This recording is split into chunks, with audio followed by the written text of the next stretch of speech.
Câu chuyện đằng sau việc Triệu Lệ Dĩnh từ chối lời mời quảng cáo trị giá 20 triệu nhân dân tệ và bỏ cuộc họp kinh doanh. Đối mặt với mức thù lao quảng cáo 20 triệu nhân dân tệ, Triệu Lệ Dĩnh đứng dậy bỏ đi, nói rằng giá trị của tôi không cần nhãn mác trên áo. Từ cảnh khóc lóc giữa tuyết rơi âm 15 độ C đến 98% cảnh chiến đấu trên cao, cô gái nông thôn này đã dành 17 năm để chứng minh rằng không phải con đường nào cũng đáng đi. Cô đã chọn con đường khiến mọi người im lặng bằng công việc của mình. Câu chuyện đằng sau việc Triệu Lệ Dĩnh từ chối lời mời quảng cáo trị giá 20 triệu nhân dân tệ và bỏ cuộc họp kinh doanh. Giá trị của tôi không cần nhãn mác để chứng minh. Câu này được nói ra trong buổi ghi hình cho chương trình Nhà hàng Trung Hoa. Trước lời nhận xét, dân quê không hiểu thời trang, câu trả lời của cô thật rõ ràng và sắc sảo. Khoảnh khắc ấy, máy quay đã bắt chọn được ánh sáng trong mắt cô. Đó không phải là sự tức giận, mà là một thứ gì đó kiên định hơn. Nhiều người nhớ khoảnh khắc này, nhưng ít ai biết tại sao bà lại nói như vậy.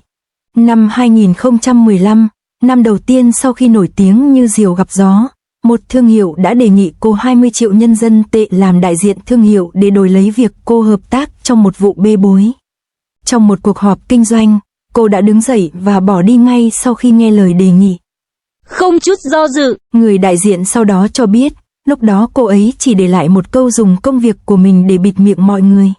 Có lẽ đây chính là logic của Triệu Lệ Dĩnh.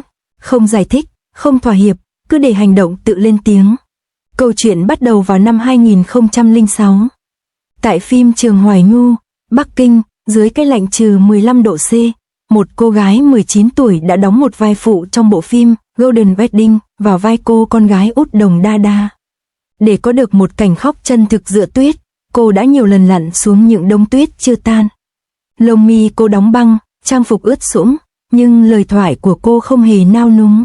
Ghi chú của người quản lý kịch bản cho thấy độ ẩm trong trang phục ngày hôm đó lên tới 83%, một con số vẫn được lưu giữ đến ngày nay, như một bằng chứng. Hồi đó chẳng ai nhớ tên cô ấy cả. Làm diễn viên phụ, chỉ cần chịu đựng được gian khổ là được. Nhưng cô ấy rõ ràng không nghĩ vậy. Năm 2013, quá trình quay phim Lục Trinh truyền kỳ tại Hoành Điếm vô cùng nóng nực. Thông báo của đoàn làm phim cho biết cô phải làm việc trung bình 16 tiếng mỗi ngày trong 18 ngày liên tục. Ngày 12 tháng 7, cô bị chóng mặt do mất nước nghiêm trọng. Sau 20 phút thở oxy, cô đã tự nguyện xin được tiếp tục quay phim. Trong cảnh quỳ gối, đầu gối của bộ trang phục đã bị xuyên thủng qua 3 lớp đệm cotton dày. Bộ trang phục bị hỏng hiện đang được cất giữ tại Bảo tàng Điện ảnh và Truyền hình Hoành Điếm, như một mẫu vật của một thời đại nào đó. Con đường danh vọng luôn có cái giá của nó. Khi quay Princess Asian ở sa mạc Kabuki, cô đã nhiều lần tập luyện cảnh kéo lê dưới cái nóng 40 độ. Sau khi bị chảy xước ở cánh tay, cô chỉ cần băng bó bằng gạc và tiếp tục quay. Huấn luyện viên võ thuật yêu cầu tăng thêm 10% độ căng cho cảnh quay xoay tròn, và cô đã đồng ý. Tờ khai y tế của đoàn làm phim cho thấy cô đã nhận được 37 lần tư vấn y tế trong suốt thời gian quay phim, không có lần gián đoạn công việc nào do chấn thương. Nỗi đau không bao giờ là vấn đề mới là sự đặt câu hỏi. Nọc độc trên mạng thật dữ dội, học vấn thấp, gia cảnh nghèo khó, ngoại hình tầm thường mỗi điểm đều như lưỡi dao sắc bén. Cô không trả lời mà chỉ ghi một dòng trạng thái lên Weibo. Tôi làm việc chăm chỉ như tôi nên làm, và tận hưởng những gì tôi nên tận hưởng. Đơn giản và trực tiếp, không hề khúm núm hay hống hách. Số lượt thích bài đăng trên Weibo này đã lập kỷ lục trong ngành vào thời điểm đó. Để thể hiện hoàn hảo vai diễn một tiểu thư hoàng tộc trong bộ phim truyền hình Minh Lan Truyện, cô đã xé cuốn kinh thư cổ điển Trung Quốc thành 327 tờ giấy nhớ và dán khắp tường phòng khách sạn.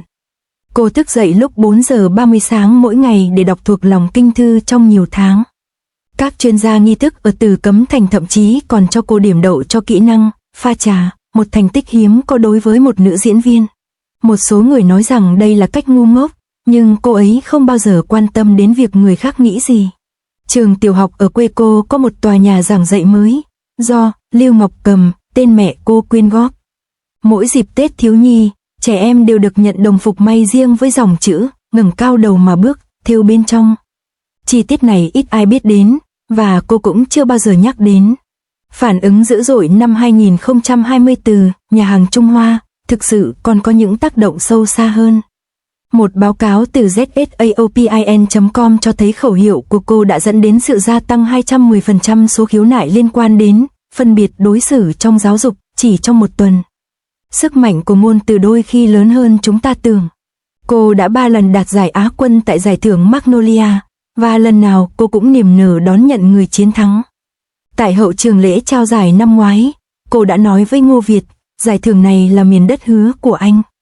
Camera quan sát đã ghi lại khoảnh khắc này, khiến nhiều người xúc động. Có vẻ như một bài học khác mà cô ấy đã học được là phải biết tôn trọng người khác. Trong lần trở lại sau sinh với A Journey with Phoenix, cô đã hoàn thành 98% các cảnh hành động trên không. Để lấy lại vóc dáng, cô đã tập luyện với bao cát 6 kg trong 5 giờ mỗi ngày. Bác sĩ của đoàn làm phim cho biết ngay cả khi tỷ lệ mỡ cơ thể đã giảm xuống còn 18%, cô vẫn cần tập luyện thêm. Dữ liệu này sau đó đã được sử dụng trong các báo cáo ứng dụng thể dục. 17 năm đã trôi qua kể từ khi cô ấy từ một vai phụ nhỏ bé vươn lên thành ngôi sao hàng đầu. Cô ấy đã chứng minh được điều gì?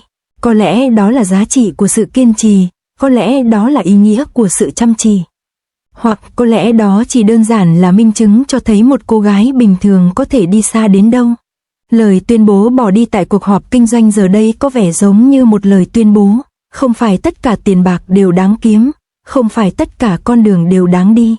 Vài ngày trước, Givenchy chính thức công bố cô là người phát ngôn toàn cầu về mỹ phẩm của hãng và các sản phẩm của cô đã được bán hết trên trang web chính thức.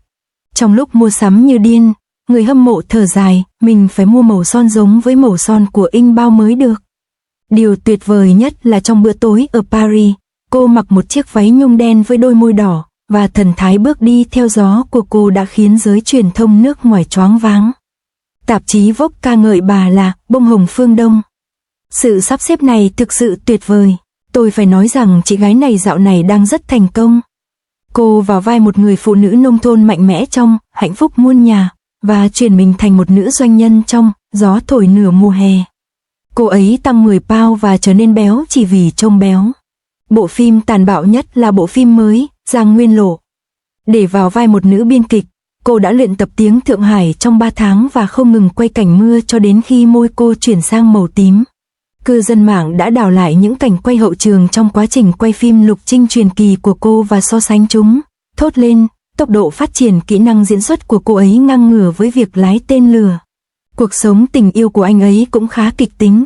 Khi kết hôn với Phùng Thiệu Phong, người ta nói rằng cô kết hôn với người có địa vị cao hơn, và khi cô ly hôn, nhiều người chỉ chờ xem cô làm trò hề.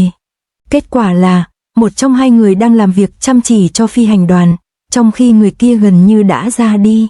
Một tay săn ảnh đã chụp được ảnh Phùng Thiệu Phong đi mua sắm một mình trong siêu thị, và phần bình luận ngay lập tức trở thành một cảnh hài hước.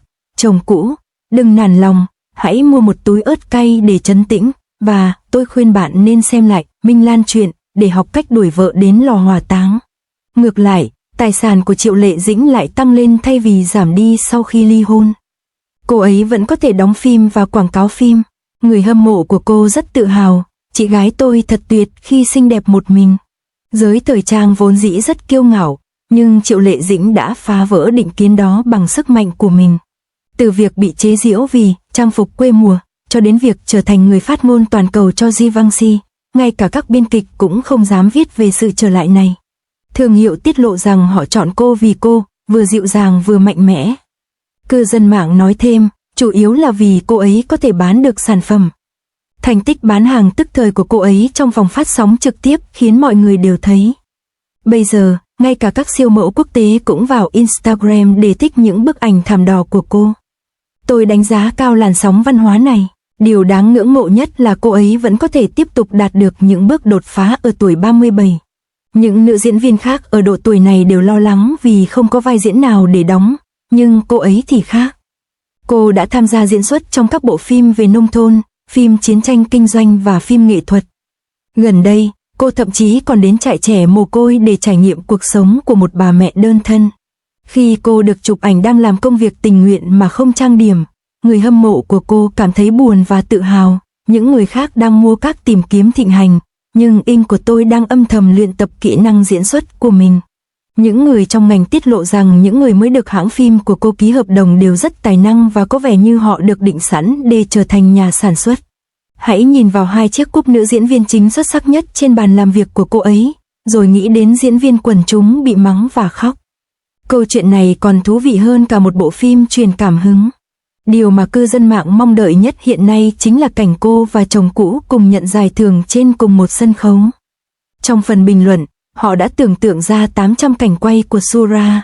Nếu Phùng Thiệu Phong là người trao giải vào ngày Triệu Lệ Dĩnh giành giải nữ diễn viên chính xuất sắc nhất, tôi đề nghị Mango TV hãy ngay lập tức sắp xếp một tập đặc biệt của Tạm biệt người yêu. Tuy nhiên, xét đến tình hình hiện tại của Inh Bao, có lẽ cô ấy sẽ chỉ mỉm cười và tiếp tục theo đuổi sự nghiệp của mình. Suy cho cùng, câu viết trong sổ tay của cô đã nói lên tất cả. Những ai học cách nhảy múa dưới mưa sớm muộn gì cũng sẽ chờ đợi cầu vồng của riêng mình. Vậy câu hỏi đặt ra là bạn nghĩ vai diễn tiếp theo nào sẽ khiến Triệu Lệ Dĩnh ngạc nhiên?